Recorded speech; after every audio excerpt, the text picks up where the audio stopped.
It is a privilege to be here with you today. When you're asked to speak at an event like this, you're often advised to start by telling the story of who you are. And once you get past the existential crisis that creates, who am I, why am I here, it's really a difficult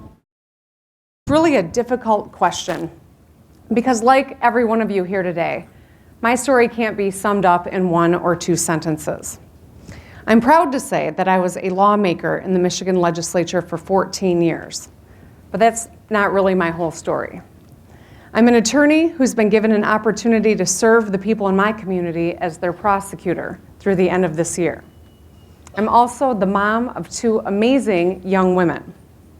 And at various points in my life, I've been an advocate and an activist, an educator and a student. But the reality is, while I've chosen to spend much of my life in the public eye, it wasn't because I was drawn to it to tell my story, but rather because I wanted to give voice to those stories that needed to be told and people weren't hearing. And the reason I'm so driven to do that, the thing that inspires me to be a voice for others, is because at one point, I was voiceless myself. I was raped. I was young, I was alone, and I didn't have the first clue about where I would turn for help. And frankly, I wondered if anyone would believe me. I was afraid of the types of questions that I would be asked. So I struggled silently, and at times I felt utterly hopeless. I muddled my way through my freshman first semester in college. I muddled my way through the whole school year. And at that point, I was just another victim that no one knew about, because I didn't know whether speaking up would bring punishment to my attacker or just stigma to me. I didn't know what to do, so I did nothing. I tried to heal, and I tried to move on. And in fact, I spent 24 years of my life doing everything I could do to avoid talking about what happened to me. I didn't tell anyone in my family. I didn't tell my friends. I didn't talk to anybody about it. But 3 years ago, that changed. And it wasn't planned, and it really wasn't something I knew I needed to do until afterward. But after witnessing the way that women are treated in this state and country by the very people we should expect to protect and respect us, I'd had it, and I spoke out. So it was during my time in the Michigan Senate, just 3 years ago, on a day that the majority party decided to take up a measure pushed by a well-funded interest group, a bill that would require women to pre-purchase an insurance rider for abortion coverage. I know, you heard it right. Now, I'm not here today to debate reproductive health rights, but let's think about what this law did for a moment. It meant that a woman would have to pre-plan for an unplanned event, either an unwanted pregnancy or a planned pregnancy that wasn't viable. It meant that her insurance company could not legally pay for terminating a pregnancy for any reason, even if it was medically necessary for her health, or if the pregnancy could not be carried to term for whatever reason. And yes, it meant that if a woman was raped and became pregnant from her attacker, she'd be on her own. Or actually, this legislation told her she should have somehow planned ahead for the assault and bought a special rider in addition to her insurance. And by the way, those riders, you can't buy them from Michigan insurance companies. They don't exist. So this law actually told women they should plan ahead for something no woman should or could ever plan for, and they should do so by paying for something and buying something that simply doesn't even exist. The hospitals were opposed. The business community was opposed. Insurance companies were opposed. And the entirety of the medical profession was opposed because they knew that this would have dire consequences for women's health and access to care. But the Senate majority was hell-bent on pushing forward with it anyway. So much so that they didn't even allow debate on the floor for very often. They refused to let the medical experts testify and tell them what was wrong medically with this new legislation. And they certainly didn't want to hear from women across the state. They provided no opportunity to weigh in. They simply wanted to pass it through the legislature as quickly as possible. And this debate was happening at a time where one of my colleagues, a very dear friend of mine, he and his wife had recently lost a pregnancy. They'd been trying to conceive for quite a while, and they were thrilled when they found out that she was pregnant, only to have the gut-wrenching experience of learning from their doctor that the fetus was not going to be viable and it required an abortive procedure. So at their doctor's advice, they had a dilation and extraction done to end the pregnancy in the manner that was best for her health. And under the law that we were debating, his insurance company could not and would not have been able to cover that procedure that was medically necessary to preserve her reproductive health going forward.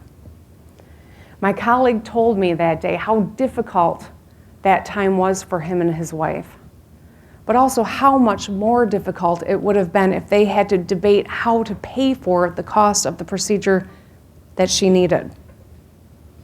And I encouraged him, I implored him, please share this story on the Senate floor so that our colleagues who aren't listening to anybody might pause for a minute and see the unintended consequences of this legislation. Put a face on it. But he didn't know if he could share the story. It was too hard. And I understand that. But it was in that moment that I really realized, how could I ask him to share his tough story if I wasn't ready to share mine? And so that day, in front of all of my colleagues, and on a video feed that quickly went viral, I put aside my prepared remarks and instead, for the first time, told the rest of my story. I told my colleagues about when I was a scared 18-year-old college freshman that had just been raped by an upperclassman from my hometown. I told them how lost I was, how unsure of myself I was, and how much it would have helped to know that there was a system in place to support me instead of one that would penalize me like the legislation that they had in front of us that day, had I become pregnant from my attacker. I told them that no matter how tough my persona on the Senate is, and they knew me to be a pretty tough advocate, that there's always that vulnerable 18-year-old who was scarred by what happened to her and didn't know where she could go. I implored them to consider that while my story is my own, there are so many, too many others. And they're asking only for support, but we're receiving barriers as a result of this legislation. And afterwards, some of my colleagues came over to tell me how sorry they were to hear my story and to show sympathy. And many of them even said they agreed with me and wished they could have voted with me. But those of you who know the dark truth about the state of our political system, you're probably not surprised to hear that they voted for the legislation anyway. I went home that night just feeling terrible, about as blue as I've ever been. I'd ripped open this scar. I told a story that I spent the majority of my life trying not to tell, not to acknowledge, my story. And it didn't move a single vote that day. And then on my drive home, it dawned on me I probably need to call my father and tell him. And I had to talk to my daughters because I didn't want any of them to hear about it on the news. And as I said, that was one of the darkest moments.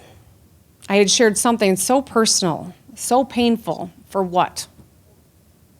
I spent my life as an advocate for others, sharing their stories. There were times we succeeded, and there were times that we had failed in battles in the legislature. But this time was different, because this time it was my story that was now front and center. And my story is not a unique story by any stretch. But it was the story that I spent most of my life avoiding that didn't appear to have mattered to a single one of my colleagues. There were many that voted with me, I should clarify that, but the ones that were hell-bent on pushing this legislation. By the next morning, though, my phone started ringing, and I was hearing from people all over, telling me that they had watched the news or seen my speech online, and that they were inspired to share their own stories. I got to my office, and my staff played the voicemails for me. They relayed the flood of emails that had come in from people around the world. Survivors courageously telling me, a stranger, their stories, many of whom were telling them for the first time as well. And it was then that I realized, regardless of any single vote in the legislature, my voice did matter. All of our voices matter. Because our voices, regardless of how we found them, regardless of what circumstance brought us to raise them, they empower others. And when enough of us speak up, we can't be ignored. I know I didn't start the conversation that night, but adding my voice to it empowered me to embrace who I am and understand why I'm drawn to the work that I do. When we speak, it makes it harder to ignore, and the more voices of survivors and activists and frontline providers and law enforcement, and there are so many of you here today, but the more of us, the better our odds at helping victims and protecting women from becoming victims in the first place. If I could erase that night from my freshman year at MSU, I would. But I can tell you now that I am not ashamed of it. Not anymore. I finally told that missing part of my story, and in doing so, I realized that while I am many things, what defines me isn't what was done to me all those years ago. It's what I've done since that has allowed me to write my own story, not as a victim, but as a survivor and as an advocate. Now, my own experience as a sexual assault survivor has come full circle in a very unexpected sense this year. In 1989, I was a freshman at MSU that didn't know where to turn. And now, 27 years later, I'm the prosecuting attorney in the county that houses that same great university. Just recently, MSU had its Welcome Week. And this is when students move in on campus. And for some of these students, there is, of course, drinking. All right, let's be honest. For a lot of them, there is, of course, drinking. But the problem is that in our culture, unfortunately, that dramatically increases the likelihood of young women becoming targets for sexual assault. 20 to 25% of adult women will be targets of sexual violence in their lifetimes. I know you know that statistic better than I even. And given what we know about the pattern of abuse that young women experience too often on our college campuses, you might unfortunately, but reasonably, expect that a number of acts of sexual assault are reported to police during that Welcome Week period. This year, the number was 2. On campus, a campus of 50,000 people, 2 students reported being sexually assaulted, and last year it was 3. Now, I'd like to say this is a positive trend that we should all be celebrating, but we all know the survey data. The number of sexual assaults that actually occurred are much higher than that, we know. The surveys that are conducted privately, that don't require victims to confront their attacker in court or submit to a medical examination. And we know they're more accurate picture of the extent of the problem than you would just find by looking at how many police reports were filed. And of course, sexual assault isn't unique to Michigan State University, or any college or university for that matter. But what we must overcome, what we must become a more common practice at these systems these university systems, we have to have systems in place to prevent these attacks and support survivors when they do happen. In the case of Brock Turner at Stanford, we saw a privileged athlete from an elite university convicted of raping an incapacitated student. And today, he's back on the streets because a judge was more concerned about how his criminal activity would reflect on him and his prospects than he cared about the woman that he attacked. And as our Vice President Joe Biden wrote to the young woman in an open letter, "You were failed by a culture on our college campuses where 1 in 5 women is sexually assaulted year after year after year. A culture that promotes passivity, that encourages young men and women on campuses to simply turn a blind eye." He's right. She was failed. And those of us here today are here because we want to find an answer for her and the many, many others like her. Because we know there are other cases out there, other victims and survivors who are hesitant to involve the criminal justice system. And I can't blame them. I can't blame them because I was one of them. I can't blame them when we see what happens too often to those who are in the system. According to RAINN, the Rape, Abuse, and Incest National Network, for every 1,000 sexual assaults, only a third are reported to police. Of those, a fifth of them lead to an arrest. Of those, a quarter of them are referred to prosecutor. And of those, only half of them lead to a felony conviction. Think about that. 1/2 of 1/4 of 1/5 of 1/3 of all sexual assaults lead to a conviction. So even among those who do report, only 2% see their attacker held accountable. It's shocking. You can live in a community almost your whole life and not have to confront a very dark reality that many confront every single day. That's one of the things I've learned as a prosecutor. But of all the things I've learned and seen in this new role, the magnitude of how much crime is directed at women is staggering. I sat through a sentencing last month of a man who sexually abused his granddaughters.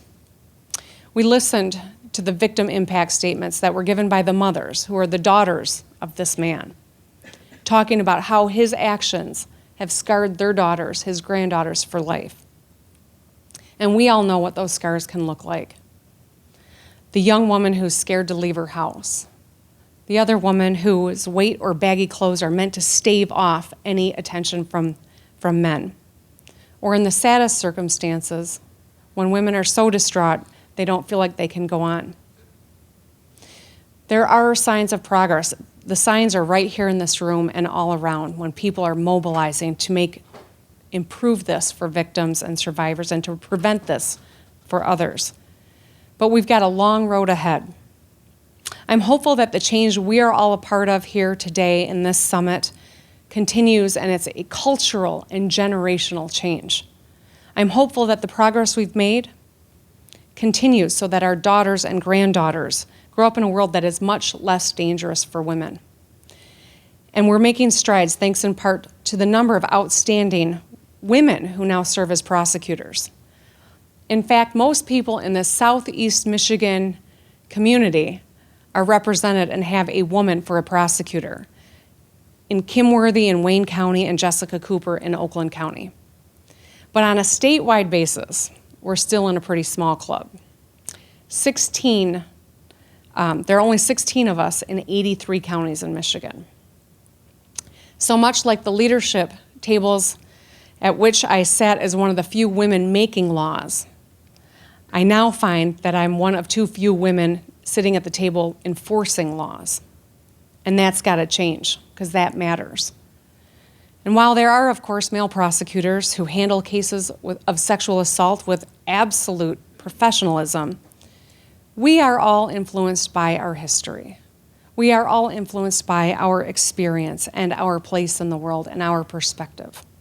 And having women at the table matters. It matters because I recently sat in my office and listened to a relatively young defense attorney tell me that I should dismiss a rape case because the woman had removed her tampon. And in his estimation, that meant that was consent to everything that happened thereafter. I know, I heard you gasp. That's how I felt. It was hard to believe that I was actually listening to this. And it sounds like something maybe we would have heard decades ago, but this was just weeks ago.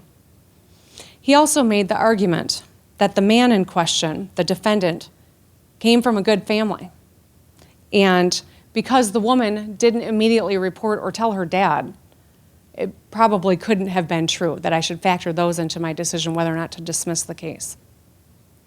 He didn't know it, probably, but those last two comments could have been made about me 24 years ago. And it just confirms that while we are making strides, we've got a lot of work to do. But that's why I'm proud to be a part of this growing effort to cast new light on cases of sexual assault. Because when we shine a light on it, we change the focus of the discussion and give women faith in a system that's improving. With each part of the discussion you're having here this week, we help create a system that tells women if they come forward, they're going to be believed, period. In Ingham County, we've created the Domestic Violence and Sexual Assault Unit that, for the first time, brings a coordinated response to acts of violence against women. We know there is a link between acts of domestic abuse and those of sexual assault. And as prosecutor, we've seen cases where offenders have criminal backgrounds that include both and victims who have been victims of abuse of both. A coordinated response means that we have resources to handle those types of cases better, that we have staff who are cross-trained and understand the intersection between domestic and sexual violence. In an average year, our office reviews approximately 1,000 cases of domestic assault and an equal number of additional cases that have some sort of a component of family violence. Wayne County dwarfs that. The work that my friend Kim Worthy is doing is amazing. But that's pretty big for a community our size. Around 100 reported cases of sexual assault are reported to police in our area each year. We know, of course, the real number is much, much higher.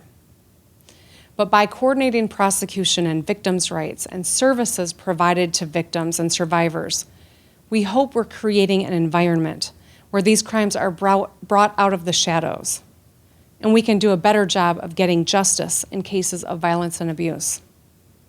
Here in Wayne County, the work being done by my friend and colleague Kim Worthy to get untested sexual assault evidence processed is nothing short of heroic. Because victims who have the courage to speak, they deserve justice. Because they deserve dedicated law enforcement advocates and prosecutors to fight for justice. And together, we can give women in their darkest moments the belief that they're going to be heard, understood, and helped when they come forward. The work you're doing helps victims become survivors, and those survivors become advocates. You're helping turn shame into strength and fear into courage.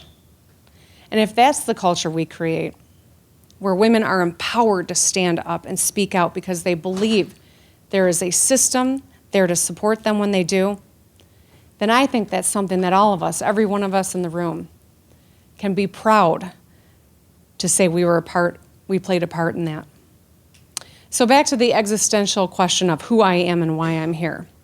A wise woman once told me, sometimes what gives us purpose is what we don't have. For instance, a ball of clay is simply a ball of clay. But when part of it is hollowed out and taken away, it becomes a cup that can carry water. It's that part that's missing or was taken away that gives it its purpose. This has really helped me think about and accept that though I am a survivor, I have a purpose. And when I think about it that way, I can channel this awful experience into a productive way. So yes, I've come a long way on this journey. But remember, it took me 24 years, a public revelation, and some good counseling along the way. Every woman's path is different. But what we can do is ensure that every woman has the support she needs to navigate it. That day on the Senate floor is what ultimately led me here today. But no matter what our story is that brought us here, we all have the opportunity to be a voice for those who are still struggling to find their own. As an office holder, I have a chance to speak up for others, but also for myself. And I'm proud to stand here before you today and share my story. I'm Gretchen Whitmer. I'm a victim, but I'm also a survivor and an advocate. I'm someone who fights to empower others because I know what it's like to feel powerless. And I'm someone who believes that our work together can improve the odds that girls and women who follow us don't have to fight the same battles we're waging today. I thank you for playing such an important role, and I thank you on behalf of girls and women everywhere who are still looking to give voice to their stories. Thank you.